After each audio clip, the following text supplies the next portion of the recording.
open in front of me, taking notes as I had at every annual meeting for the past decade. My father, Daniel Harrington, presided at the head of the table, his perfectly tailored suit exuding authority, his salt and pepper hair in its usual immaculate style. My brother Ethan lounged in his chair, scrolling aimlessly through his phone, clearly uninterested in the proceedings. And now, my father's deep voice rang out, "We need to discuss the future leadership of Harrington Enterprises." He let the words hang in the air, his gaze intentionally drifting past me to rest on Ethan. As you all know, I'm nearing retirement. I kept my expression neutral, my fingers tapping away at my laptop despite the cold rush creeping through my veins. I'd heard this speech countless times before, each version more predictable than the last. "My daughter Isla," he said dismissively, gesturing toward me, despite her enthusiasm, "clearly lacks the necessary business sense to lead this company. Too soft, too idealistic. She's more concerned with charity work than bottom lines." The room shifted uneasily. The board members had witnessed my father's critiques over the years, his ruthless dismantling of every achievement I'd ever earned. My master's degree from Wharton. She only passed because of networking.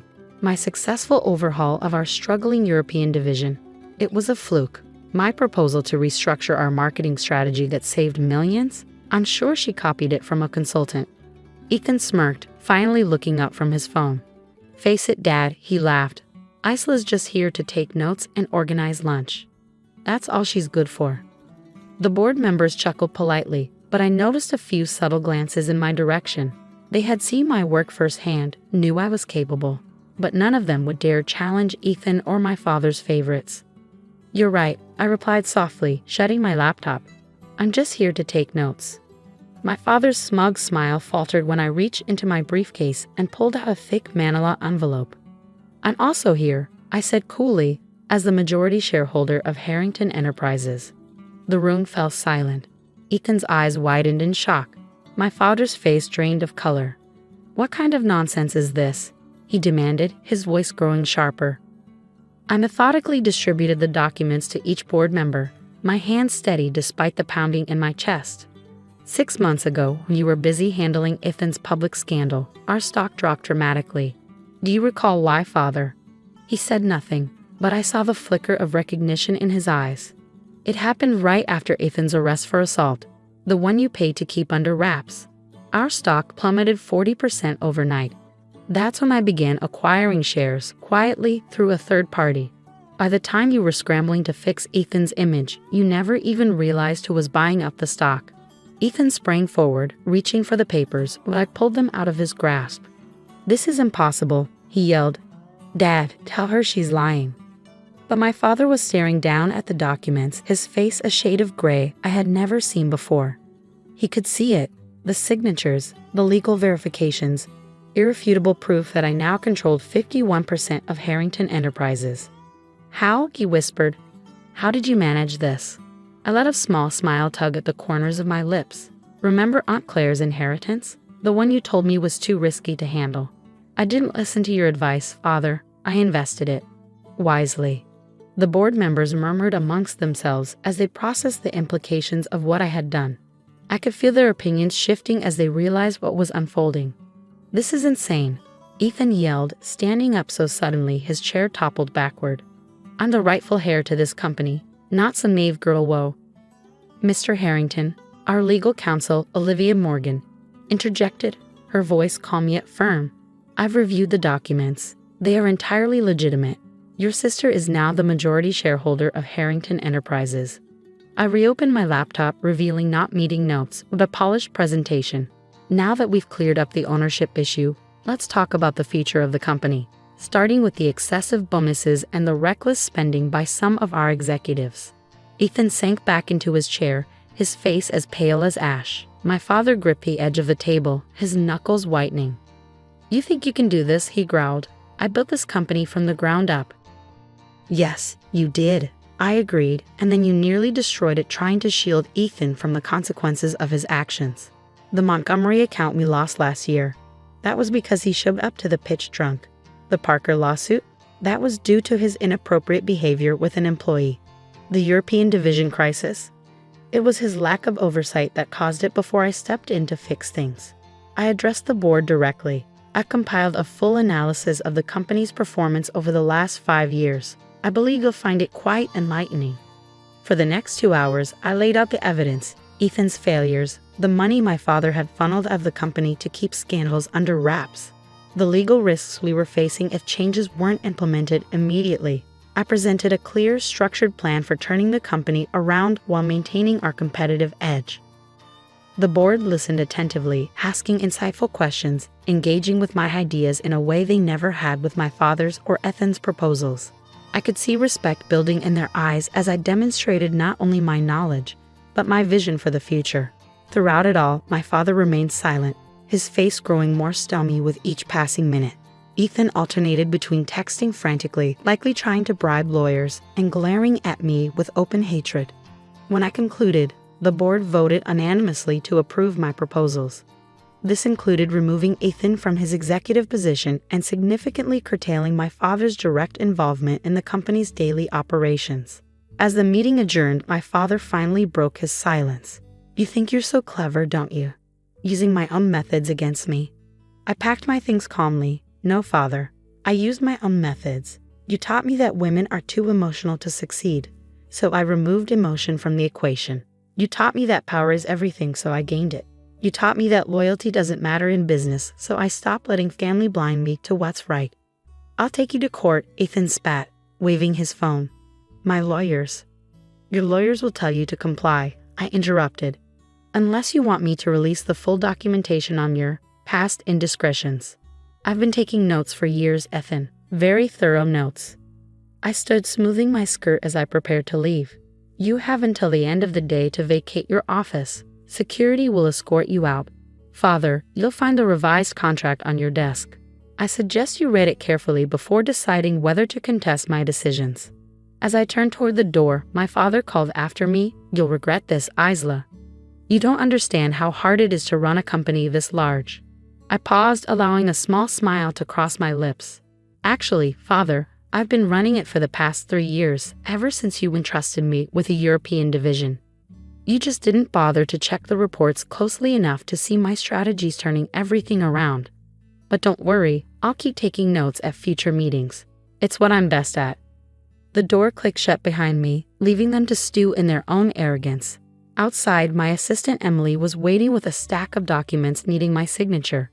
"Everything went according to plan?" she asked, a knowing smile on her face. "Exactly as planned," I confirmed. "Schedule a meeting with the entire company for tomorrow. It's time for a new chapter." The next morning, I arrived at the office early, before the sun had fully risen over the city skyline. As I walked through the quiet halls of Stewart Industries, my heels clicking against the marble floors, I couldn't help but smile at the nameplates being changed on the executive offices. Sarah Stewart, Chief Executive Officer, now adorned the main office door, replacing my father's name of 30 years. My phone had been buzzing nonstop since yesterday's coup. Family members, business associates, and journalists all wanted to know how the coffee girl had orchestrated such a takeover. I'd ignored most of them, but one message from my Aunt Catherine caught my attention. "Your mother would be so proud. Show them what the Stewart women are really made of." The company-wide meeting was scheduled for 9 a.m. in the main conference center. By 8:30, employees were already filing in, the air thick with anticipation and whispered conversations. I watched from my office as the room filled, noting the mix of anxiety and excitement on their faces. At precisely 9 a.m., I stepped onto the stage. The room fell silent. "Good morning," I began, my voice steady. "As you've probably heard, there have been some significant changes in leadership at Stewart Industries. I want to be transparent about what this means for all of you." For the next hour, I outlined my vision for the company's future. No more covering up scandals with company money. No more promoting based on family connections rather than merit. No more toxic workplace culture that protected harassers and punished whistleblowers. "Every single person in this room has value," I declared. "Your ideas matter. Your work matters. And under my leadership, your contributions will be recognized and rewarded based on merit alone." The applause that followed was tentative at first, then grew stronger. I saw hope in the eyes of employees who'd been overlooked for years, determination in the faces of those who'd been afraid to speak up. As I left the stage, my assistant Hannah rushed up to me. Your brother's wife is in your office, she whispered. She's threatening to call the police if we try to remove her. I sighed. Let's get this over with. Jessica was pacing my office, her designer heels leaving scuff marks on the floor. She spun around as I entered, her perfectly made-up face contorted with rage. How dare you, she shrieked. Do you have any idea what you've done to us? James is devastated. Your father had to be sedated. The country club is already gossiping about how we've lost everything. I sat down at my desk, deliberately taking my time to arrange my papers. Lost everything. James still owns his shares in the company. Father still has his position, albeit with reduced authority. The only thing that's changed is that they can't keep mismanaging this company for their own benefit. Mismanaging? She laughed hysterically. James worked his entire life for this company. He deserves. James has never worked a day in his life, I cut her off. Let me show you something. I pulled up the company's financial records on my computer screen, turning it so she could see. These are the losses from projects James managed in the past 5 years. This red line shows the money Father spent covering up his mistakes. And this, I pulled up another document, is the report from HR documenting every complaint filed against him for harassment, discrimination, and creating a hostile work environment. Jessica's face paled as she scanned the numbers. But he said those women were lying. He said they were just jealous. They weren't lying, Jessica, and deep down you know that. How many times have you had to apologize for his behavior at company events? How many times have you made excuses for him coming to work drunk or high? How many times have you watched him humiliate employees just because he could? She sank into a chair, her shoulders slumping. What am I supposed to do now? We just bought a new house. I have the charity gala coming up. That's not my problem, I replied calmly. But if you're worried about money, I suggest you look closely at your prenuptial agreement, specifically the clause about infidelity. Her head snapped up. What are you talking about? I slid a folder across the desk. More notes I've been taking. Your husband isn't as discreet as he thinks he is, especially not with his assistant Jennifer. As Jessica flipped through the photos and hotel receipts, her face crumbled. Without another word, she grabbed her designer purse and fled the office, mascara streaming down her cheeks. I barely had time to breathe before my phone rang, my father's lawyer. Ms. Stewart, your father wishes to contest the stock purchase. He claims you used insider information. Mr. Patterson, I interrupted. Before you continue, you should know that I have documentation of every questionable financial decision my father has made in the past decade, including the money he diverted from the company to his personal accounts, the false expenses he filed, and the bribes he paid to keep James's scandals quiet. Would he like to open that can of worms in court? Silence on the other end. Then, I'll advise him against legal action. Wise choice. The next few weeks were a whirlwind of changes. I restructured the executive team, promoting people who'd been overlooked due to my father's prejudices. Maria Chen, who'd been brilliant in middle management despite James's constant harassment, became our new COO. David Thompson, whose innovative proposals had been repeatedly shot down by my father, took over as head of development. The company culture shifted almost overnight. Without James's toxic presence and my father's outdated policies, people began to thrive. Ideas flowed freely in meetings, productivity increased, employee satisfaction scores rose dramatically. 3 months after the takeover, our stock price had increased by 40%. That's when the family started crawling back. First came the cousins, suddenly remembering all the times they'd supported me. Then the aunts and uncles, claiming they'd always known I had potential. My father's sister Linda, who'd once told me I should focus on finding a husband instead of a career, now wanted to know if her son could intern at the company. I declined them all politely but firmly. James tried a different approach. He showed up at my apartment one night, drunk and belligerent. You think you're so smart, he slurred, swaying in my doorway. But you're still just Dad's disappointing daughter. You'll never be a real businessman. Businesswoman, I corrected him. And I'm not the one who lost their job, their wife, and their reputation in a single day. How is Jessica, by the way? I heard she's quite happy with her divorce settlement. He lunged at me, but I'd anticipated this. My security team, which I quietly hired after the takeover, appeared instantly, restraining him. Add attempted assault to the restraining order. I told my lawyer the next day. 6 months after the takeover, Forbes magazine requested an interview. They wanted to feature me in their 40 Under 40 issue. The photographer suggested taking the photo in the company boardroom, the same room where my father and brother had humiliated me for years. As I sat in my father's old chair, now mine, the photographer asked me to share the secret to my success. Patience, I replied, and very good note-taking skills. The article came out a month later. I had it framed and sent copies to my father and James, along with their quarterly dividend statements showing how much money they'd made thanks to my leadership. 1 year after the takeover, I hosted a gala celebrating Stewart Industries' most successful year in its history. The event was covered by all major business publications. I gave a speech about innovation, integrity, and the importance of recognizing talent regardless of gender or background. My father attended, though he hadn't been invited. He looked older, smaller somehow. He approached me after my speech, a glass of whiskey trembling in his hand. "You've done well," he admitted grudgingly. "Better than I expected." "I know," I replied. "I've always done better than you expected. You just never bothered to notice." He flinched. "Sarah, I may have been wrong about some things." "Some things?" I raised an eyebrow.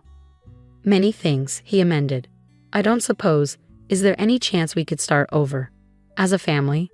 I studied him for a moment, remembering all the years of dismissal, of cruel comments, of being told I wasn't good enough. Then I thought of my mother, who taught me that true strength isn't about revenge. It's about rising above those who tried to keep you down. "We can't start over," I said finally. "But if you're willing to acknowledge your mistakes and make real changes, we might be able to move forward. As business associates first, family, we'll see." He nodded slowly, understanding that this was more than he deserved but less than he'd hoped for.